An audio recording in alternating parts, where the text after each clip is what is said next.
আজ আমি আপনাদের সাথে বর্ষার রানী ইলিশের একটা রেসিপি শেয়ার করব। মাছ ধুয়ে পরিষ্কার করে নিয়ে এর মধ্যে নুন হলুদ দিয়ে দিলাম। এবার এই নুন হলুদ মাখিয়ে মাছটা কিছুক্ষণ রেখে দেব। এবার আমি এই মাছের মশলা রেডি করে নেব। তার জন্য একটা বাটির মধ্যে হলুদ গুঁড়ো, কাশ্মীরি লাল লঙ্কার গুঁড়ো আর জিরে গুঁড়ো একটু জল দিয়ে একটা পেস্ট রেডি করে রাখলাম।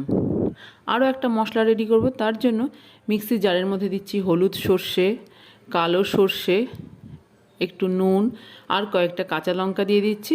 এবার একটু জল দিয়ে একটা পেস্ট রেডি করব। এই পেস্টটা কিন্তু আমি ছেঁকে নেব। আপনারা চাইলে সরাসরি এইভাবে ব্যবহার করতে পারেন, তবে আমি ছেঁকেই ব্যবহার করছি।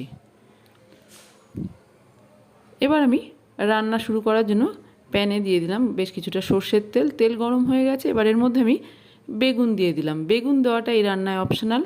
ছোট বেগুন দুটুকরো করে কেটে ধুয়ে নুন হলুদ মাখিয়ে কিছুক্ষণ রেখে দিয়েছিলাম। এবার এই বেগুনগুলো উল্টে পাল্টে লালচে রং ধরা পর্যন্ত ভেজে নিচ্ছি। দেখুন বেগুন ভাজা হয়ে গেছে। এবার এই ভেজে নেওয়া বেগুনগুলোকে একটা পাত্রে তুলে নিচ্ছি। প্যানের থেকে কিছুটা তেলও কমিয়ে নিয়েছি। এবার ওই তেলের মধ্যে কালো জিরে ফোড়ন দিয়ে একটু ভেজে নিয়ে দিয়ে দিলাম গুঁড়ো মশলার পেস্ট। দিয়ে কিছুক্ষণ নেড়ে চেড়ে কষিয়ে নেব। মশলাটা দেখুন ভালো করে কষিয়ে নিয়েছি। এবার এর মধ্যে দিয়ে দিচ্ছি জল। অল্প করেই এখানে জল দিচ্ছি। জলটা দিয়েও এই মশলার সাথে মিশিয়ে দিয়েছি। এবার এর মধ্যে নুন হলুদ মাখিয়ে রাখা মাছগুলো দিয়ে দিচ্ছি।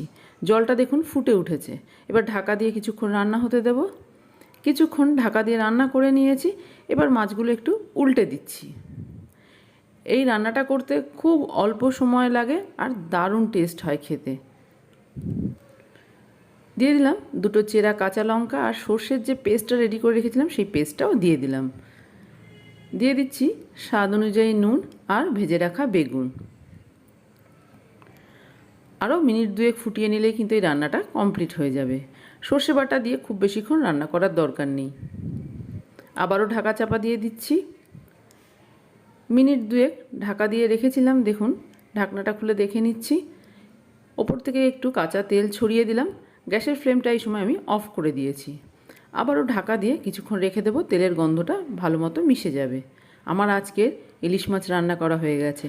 দুপুরবেলা ভাতের সাথে এইরকম একটা মাছের রেসিপি থাকলে আর কিচ্ছু দরকার নেই খাওয়ার জন্য, এতটাই সুস্বাদু।